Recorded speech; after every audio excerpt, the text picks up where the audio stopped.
अस्सलाम वालेकुम। मैं चंदा जुनैद हाजिर हुई हूँ एक हकीकत पर मबनी नई वीडियो के साथ। अगर आपको मेरी ये वीडियो पसंद आए तो मेरे चैनल को ज़रूर सब्सक्राइब कीजिएगा। तो चलें आज की इस नई वीडियो को शुरू करते हैं।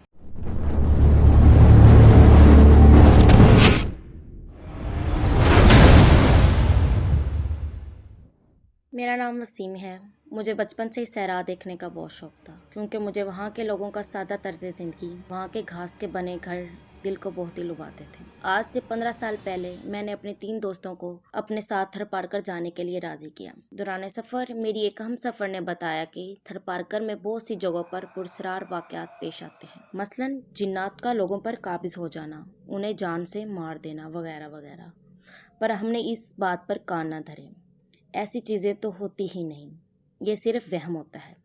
कुछ घंटों का सफ़र तय करके हम सहरा पहुंचे तो मैं सचमुच हैरान रह गया। इन लोगों का तर्ज ज़िंदगी वाकई बहुत सादा और हैरानकुन था। वो झोंपड़ियों में रहते थे। हमने बहुत से होटल देखे, मगर झोंपड़ियों को होटल की निस्बत प्रेफर किया कि हम झोंपड़ी में रहना पसंद करते हैं। तो हमने वहाँ के एक मुकामी बाबा से रब्ता किया और झोंपड़ी किराए पर ले ली। बाबा ने हमारे रात के खाने का बंदोबस्त कर दिया। क्योंकि हम सारा दिन सफ़र के थके आ रहे थे तो जल्दी सो गए। अभी हम लेटे ही थे कि रात के 2 का टाइम हो गया था। सारे दोस्त सो गए और मैं जाग रहा था। रात के 2 का टाइम था। यकदम मेरी आंख खुली तो एक खौफनाक आवाज़ आई। मैंने अपनी बाकी दोस्तों को उठाया और उन्हें कहा, क्या तुम लोगों ने आवाज़ सुनी? तो वो मेरा मजाक बनाने लगे। अभी हम बात ही कर रहे थे कि झोंपड़ी की छत जोर जोर से लर्जने लगी। हम डर कर दुरूद शरीफ और आयतल कुर्सी पढ़ना शुरू कर दिया। अल्लाह अल्लाह करके सुबह हुई। सारी रात हमने जाकर गुजारी। सुबह बाबा जी के पास गए, उनसे पूछा कि बाबा जी, क्या रात को कोई जलजला आया था? उन्होंने बताया ऐसा तो कुछ नहीं हुआ था। तो हम सारे खामोश हो गए। तो हमने उन्हें झोंपड़ी का सारा रात का वाक़या बताया।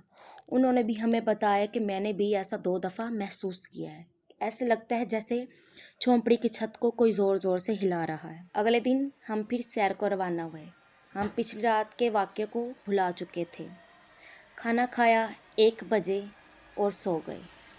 रात के तकरीबन फिर से 1:15 बजे का टाइम था कि झोंपड़ी में एक अजीबोगरीब लर्जिश पैदा हुई और फिर से खौफनाक आवाज़ें आने लगीं। आवाज़ें ऐसी थी कि ऐसे लगे कि जैसे दिल निकल कर बाहर आ जाएगा। आवाज़ें बहुत ही ज़ोरदार थी। जैसे एक ज़ोरदार चीख लगी, हम नंगे पाँव भागकर बाहर आ गए और हम भागते भागते उसी मुकामी बाबा के पास जा पहुँचे।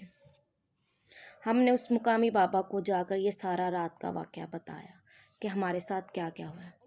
मुकामी बाबा ने कहा कि आज रात आप मेरे झोंपड़ी में क़याम करें। अगले दिन हम एक आलम को लेकर उस झोंपड़ी में जाएंगे और आप लोगों का जो ज़रूरी सामान है वो निकाल लेंगे। ऐसे ही हुआ कि अगले दिन उस मुकामी बाबा ने आलम को लिए हुए उस झोंपड़ी पर पहुंचे। आलम बाबा ने हमें मशवरा दिया कि आप तो उस झोंपड़ी के बाहर रुकें, और हम झोंपड़ी के बाहर थे कि आलम बाबा झोंपड़ी में दाखिल हो गए। कुछ देर बाद आलम बाबा बाहर आए तो उन्होंने सारा अंदर का वाक़या बयान किया। उन्होंने बताया कि जो झोंपड़ी की घास ली गई है, ये इस घास में जिन्नात का बसेरा था और जिन्नात इस झोंपड़ी में किसी को टिकने नहीं देंगे। उन्होंने मकामी बाबा को कहा, या तो इस झोंपड़ी को जला दें या तो इस झोंपड़ी को छोड़कर कहीं दूर चले जाएं। मुकामी बाबा ये तमाम बातें सुनकर बहुत ही डर गया और उसने कहा कि मेरी ज़िंदगी से बढ़कर मुझे कुछ भी नहीं है। तो इसीलिए उन्होंने घास को जला देने का मशवरा दिया। जब घास को आग लगाया तो खौफनाक चीखें और आवाज़ें आने लगी। ऐसे लगे जैसे यहाँ कोई कहरम मच गया है और ज़ोर ज़ोर से रोने की आवाज़ें आने लग गई। हम तमाम दोस्त डर कर सहमे हुए थे कि इतनी देर में कि वो घास जल के राख हो गया, और वैसे ही वो तमाम आवाज़ें सुकून में बदल गई। सारा समा सुकून में बदल गया।